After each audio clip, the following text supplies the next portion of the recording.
राधे राधे। भक्तों, भगवान का हृदय कितना विशाल होगा, कितना उदारता होगी, कितनी कृपालुता होगी, उसको समझ में किसी की कैसे आ जाए, समझना ही मुश्किल है। आजकल संप्रदाय, मजहब, धर्म, इन सब के विषय में लोगों में चाहे जितना ही संकीर्णता कहीं भी हो जाए, लेकिन ठाकुर जी के हृदय में ऐसी कोई संकीर्णता नहीं होती। ठाकुर जी तो बस ये देखते हैं कि ये कितना निर्मल हृदय का सच्चा जीव है, अर्थात पवित्र जीव है। ये किस मजहब का ये भगवान देखते ही नहीं, किस संप्रदाय का, इससे भी कोई मतलब नहीं उनको। ये सब पहचान समाज के लिए है, ठाकुर जी के यहाँ ये सब की पहचान की जरूरत नहीं है। महाराज वो किसको खींच लेंगे अपनी तरफ, ये कोई नहीं जानता है। आज जिन भक्त का चरित्र आप सुनने जा रहे हैं, भक्त ताज खां, ये तो एक चपरासी थे महाराज, कचहरी में, और मुसलमान जाति के थे, लेकिन भगवान ने इनको खींच लिया अपनी ओर, और अपनी मोहिनी छवि दिखा के खींच लिया था। करौली नगर जो राजस्थान में है, वहीं की घटना। और करौली में मदन मोहन जी का मंदिर मैं आपको सुना चुका हूँ। थोड़ा सा उनका चरित्र सुनने के पहले आप करौली के विषय में एक हल्की सी झांकी देखते चलिए। थोड़ा सा पहले भी सुन चुके हैं आप। एक करौली नगर जो है राजस्थान में, इसकी स्थापना महाराजा अर्जुन देव जी के शासनकाल में हुई थी, और इसके चारों ओर बना लाल पत्थर का विशाल परकोटा उस समय के इसके वैभव का प्रतीक है। संवत 1787 के लगभग राजा गोपाल सिंह जी के शासनकाल में, मतलब लगभग 300 वर्ष पहले की बात। जयपुर में सनातन गोस्वामी के पूजित श्री विग्रह मदन मोहन जी की यहाँ पधरावनी हुई है। मैं आपको सुना चुका हूँ भक्तों, थोड़ा सा स्मरण कराया मैंने। तो मदन मोहन जी जो वृंदावन से गए थे, वृंदावन में परिक्रमा में मदन मोहन जी का मंदिर टीले पर पड़ता है लाल पत्थर का। तो प्रभु तो पहले वृंदावन में विराजते थे, फिर जयपुर गए थे, जयपुर से फिर करौली आए थे। आपको याद हो गया होगा, ये बात मैंने सुनाया था आपको। और तभी से इस नगर में अर्थात करौली में ने एक पुण्य तीर्थ का रूप धारण किया जब मदन मोहन जी आए जयपुर से। तो भक्ति मंदाकिनी का जैसे अवतरण हो गया प्रभु के आगमन से, और उसके प्रवाह में जात पात की कृत्रिम दीवारें ढह गई महाराज। अब मैं प्रभु के उदारता के सम्मुख ये सब क्या मायने रखता है, जाति पाति सब दीवारें ढह गई मतलब कृत्रिम थी। प्रेम ही तो सबसे प्रमुख है प्रभु के लिए। अरे यहाँ तक कि हिंदू मुसलमानों के बीच की दीवार भी धराशायी होती जान पड़ने लगी जब मदन मोहन जी के दिव्य आकर्षण से कई मुसलमान भी उनके भक्त हो गए। तो उन्हीं में से ताज खां जी भी एक थे। ताज खां भी एक महान भाग्यशाली थे, जिनको उस समय एक मुसलमान माना जाता था, समाज के हिसाब से तो सही मुसलमान, और कचहरी में चपरासी थे। मदन मोहन जी के मंदिर के नीचे मुसलमानों की एक बस्ती थी, वही उसी बस्ती में रहते थे। वो बहुत ही सरल, सीधे, निष्कपट भाव के थे। अब ये गुण जो है किसी जात से मतलब इसका नहीं होता भक्तों, कि निष्कपट होना, सरल होना, सीधे होना। इसका किसी संप्रदाय मजहब से भी संबंध नहीं होता। हाँ, कुसंग और सुसंग का असर जरूर पड़ता है। जिस जाति मजहब संप्रदाय में कुसंग ज्यादा मिलेगा वहाँ व्यक्ति ज्यादा बिगड़ता चला जाता है, सुसंग मिलता है तो सुधरता चला जाता है। तो ये भले ही किसी ऐसे मजहब में थे जहाँ कुसंग मिलने की संभावनाएं ज्यादा होती हैं, लेकिन ये तो भगवान के चरणों के नीचे रहते थे। मदन मोहन जी के मंदिर के नीचे एक बस्ती मुसलमान की, उसमें थे और अपने परिवार में अकेले थे। तो उस समय जैसा उनका ज्ञान था उसी हिसाब से चल रहे थे। नित्य प्रति मस्जिद में जाकर नियमित रूप से नमाज भी पढ़ते थे, क्योंकि उनको यही समझाया सिखाया गया था। अब आपको जो समझाया सिखाया गया है आप वही तो करेंगे। इसलिए अब चीन में जैसे गंदी चीजें खाते हैं तो वो देखा देखी कुसंग का ही तो असर है गंदी चीजें खाने का जो है। कोई ये बात तो है नहीं कि वो पैदा होने के पहले से सीख के आए, वो देखा देखी चल पड़ता है जीव, जैसा संगत मिलता है वैसे कार्य करने लगता है। तो मस्जिद में नमाज पढ़ते थे लेकिन सदाचारी बहुत थे।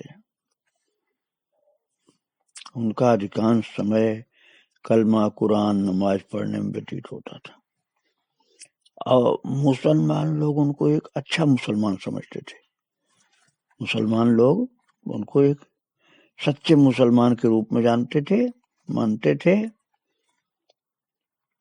और हिंदू लोग एक सच्चे इंसान के रूप में उनको आदर करते थे कि भाई ये मुसलमान के यहाँ जन्म लिया है लेकिन ये आदमी एक अच्छा इंसान है।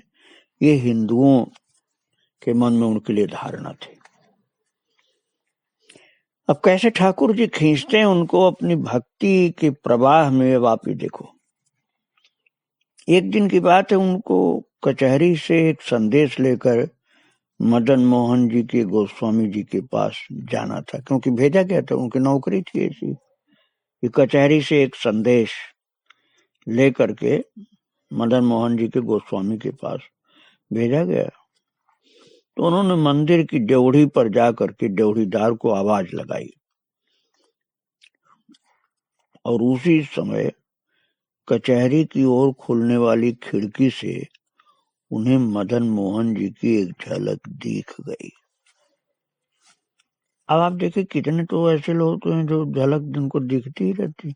अब हाँ, ठाकुर जी की कृपा की शक्ति अलग होती है। आप दर्शन करने जाते हो अच्छा है, लेकिन प्रभु जिसको खींचते हैं उसको एक हल्की सी झांकी भगवान की उसको उसके जीवन को बदल के रख देती है, आकर्षित कर देती है वो अपनी ओर। वो छवि, वो कन्हैया की छवि की शक्ति। और वही हुआ भक्तों, वे अपलक उनकी ओर देखते रह गए। कैसी सुंदर माधुरी थी। लगातार वो कचहरी का चपरासी ताज खां जो दे आया था तो सम्मान देने, पत्र देने, लेकिन वो संदेश जो पत्र लाया था उसको देने का काम था, किंतु अचानक खिड़की दर्शन की खुली मिल गई।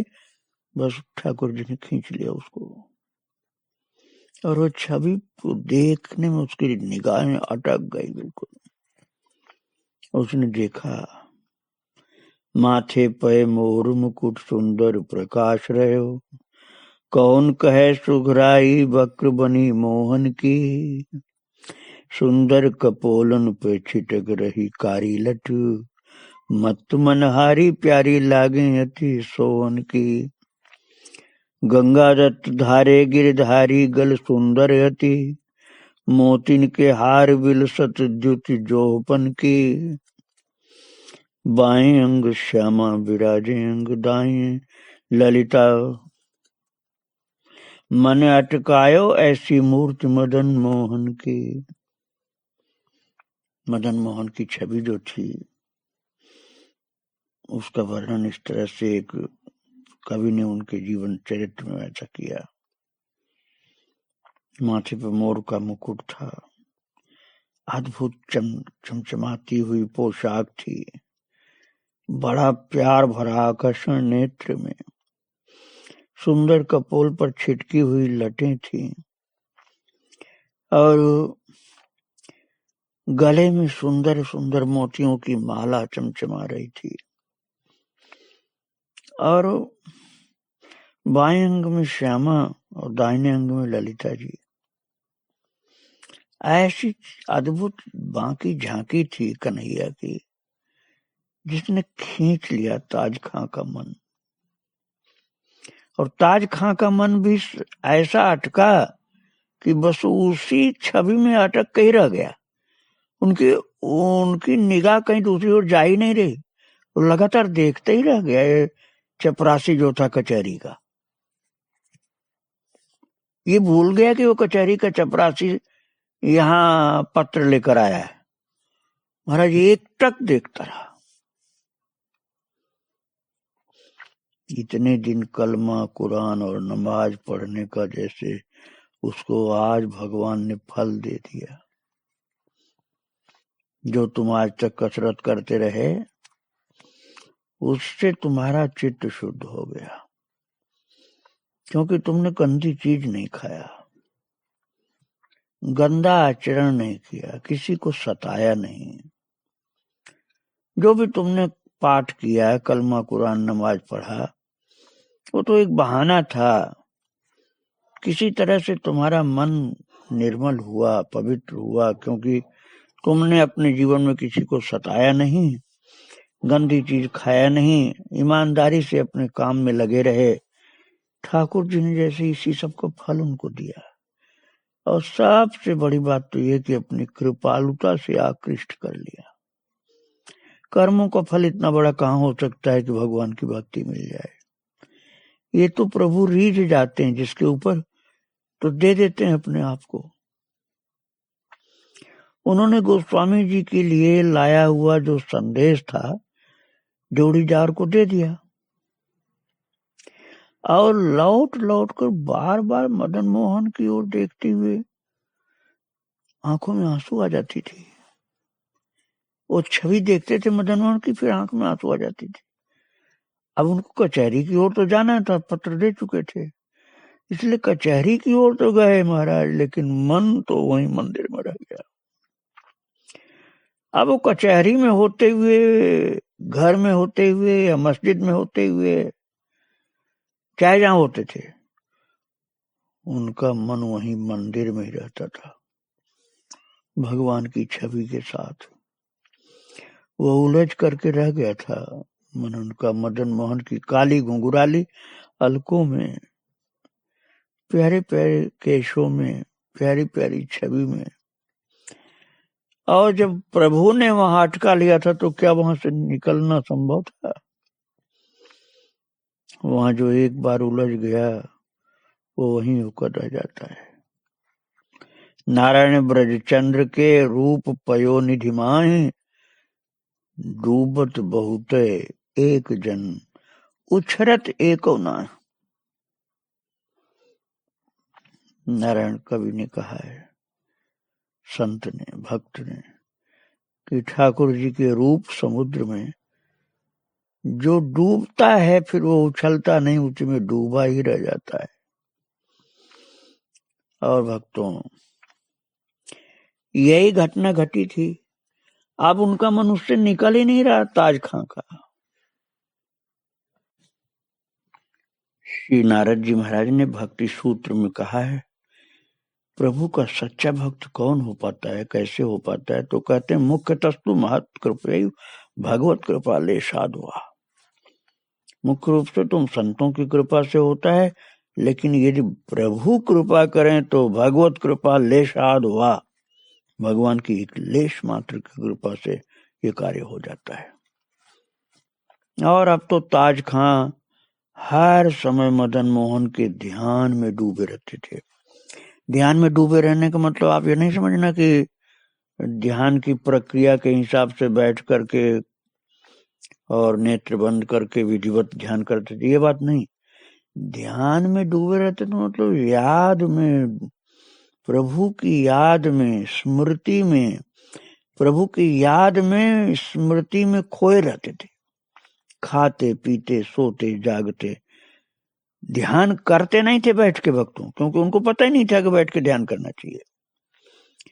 वो तो भोजन कर रहे हैं, सो रहे हैं, जग रहे हैं, कचहरी में सो रहे हैं तो सपने में देखते थे, जग रहे हैं तो चित्त वहीं लगा हुआ है। कचहरी में काम करते, मस्जिद में नमाज पढ़ते, नमाज पढ़ रहे हैं, सबके देखा देखी उठ बैठ रहे हैं, लेकिन मन तो बस मदन मोहन में लगा है। हर समय याद प्रभु की आती रहती थी, स्मृति स्मरण सब उन्हीं का होता था, और उसी आनंद में छके रहते थे, दर्शनानंद में। पर उनके नेत्र उस अलौकिक रस के अचिंत प्रभाव के कारण सदा डबडबाए रहते, रह रह के आंसू छलक पड़ते, रह रह के आंसू छलक पड़ते, और एक शब्द जब बोलते थे प्रभु के विषय में तो रोने लग जाते थे। ताज खां से अब मदन मोहन के दर्शन के बिना रहा नहीं जाता था। वे यथासंभव उनकी प्रत्येक झांकी के दर्शन करते, दौड़ के जाते, बाहर से दर्शन कर रहे हैं दूर से, और देर तक ड्योढ़ी पर खड़े खड़े एक टक उनकी ओर निहारते रहते और फिर भाग जाते, किसी से कुछ कहते नहीं थे। नौकरी थी, कचहरी में चपरासी थे, वो भी करना उनको, नमाज भी पढ़ने के टाइम उनको मस्जिद में पहुंचना, लेकिन फिर भागना उनको। नमाज तो बेमन से, मन तो भगवान की ओर लगा था।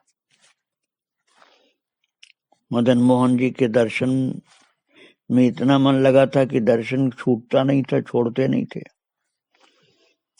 अब मदन मोहन जी के एक ही बार के दर्शन से किसी को ऐसी स्थिति हो जाए, ये व्यवहार में अर्थात प्रैक्टिकल में देखने को नहीं मिलता भक्तों। ऐसा लगता है संभव ही नहीं है। कितने लोग तो आज भी मदन मोहन जी के नित्य दर्शन करते हैं। हम ये नहीं कह रहे हैं कि नहीं करना चाहिए, आप गलत मत सोचना।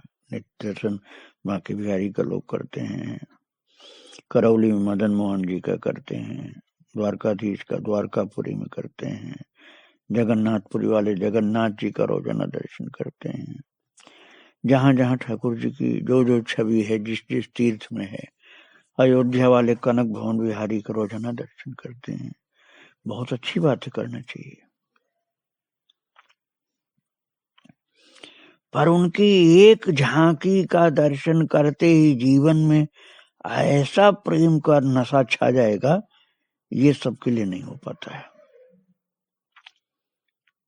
जो ताज खां को प्राप्त हुआ था अनजाने के दर्शन से। प्रेम के रंग में हाँ थोड़ा थोड़ा असर होता है, लेकिन एक जादू का असर जो हुआ था वो मुश्किल है। और ताज खां में ऐसी क्या विशेषता थी जिसके कारण उनकी स्थिति हुई? विशेषता तो यही थी कि उनका हृदय शुद्ध था भक्तों। आप मजहब संप्रदाय पर मत जाना, व्यक्ति की विशेषता है, किसी संप्रदाय मजहब की विशेषता नहीं, व्यक्ति की विशेषता है। और उस पर काम क्रोध लोभ आदि की परत इस तरह नहीं जमी हुई थी जिस तरह साधारण लोगों के हृदय दर्पण पर जमी रहती है। सच तो ये है कि साधारण लोगों को उनका हृदय दूषित होने के कारण ठाकुर जी के स्वरूप का दर्शन होते हुए भी नहीं होता। महाराज आप ये मत निराश होना कि दर्शन इसलिए नहीं करेंगे। आप चाहे जितने ही अपवित्र अपने को मानते हैं, पापी मानते हैं, पतित मानते हैं, अधम मानते हैं, लेकिन दर्शन आप करना, आपको धीरे धीरे पाप कटेंगे। किंतु जिसका हृदय पहले से निर्मल है उस पर जादू का असर होता है बिल्कुल, दर्शन करते ही। और उनके वास्तविक दर्शन तभी होते हैं जब हृदय शुद्ध होता है। एक अचानक ही दर्शन की शक्ति प्रकट हो जाती है। और भगवान के श्री विग्रह के प्रथम दर्शन में ही प्रेम हो जाने के उदाहरण मिलते हैं। और भी जैसे मीरा जी को गिरधर गोपाल के स्वप्न में ही प्रथम दर्शन ने प्रेम में पागल कर दिया था उनको। भक्तों, प्रभु प्रेम का ये मार्ग सरल नहीं है, कठिन है महाराज। इसका वर्णन करते हुए संत नारायण स्वामी ने कहा है कि इसमें बाधाएं विघ्न बहुत हैं, इसमें विकलता है। कभी कभी ऐसे प्रेम के पति को मूर्छा भी आ जाती है। और रोना सिसकना तो साधारण बात है, वो ये तो चलता रहता है, इसका तांता लगा रहता है। रोना सिसकना तो भक्त के जीवन में होता ही होता है। नारायण संत कहते हैं, नारायण घाटी कठिन जहां नेह को धाम, विकल मूर्छा सिसक भो यह मग के विश्राम। कहते हैं प्रेम की घाटी बड़ी कठिन है। जहां नेह का धाम होता है, प्रेम का धाम होता है, वो बड़ी कठिन घाटी। वहां तो विश्राम कहाँ मिलता है, बस व्याकुलता हुई फिर उसके बाद विश्राम हो गया। बड़ी जबरदस्त व्याकुलता, कभी कोई उसमें मूर्छा आ जाती और रोता रहता, सिसकता रहता है। ऐसी जगह पर स्वयं ही उसको पड़ाव में उसको अपने आप विश्राम मिलता है। और अब यही भक्तों शुरू हो गया था ताज खां के साथ। किंतु इस बड़भागी भक्त को मैं आज यहीं प्रणाम कर रहा हूं। आगे इनका चरित्र फिर मैं आपको कल सुनाऊंगा। इनके चरणों में बारंबार प्रणाम। श्री राधे राधे, जय श्री राधे।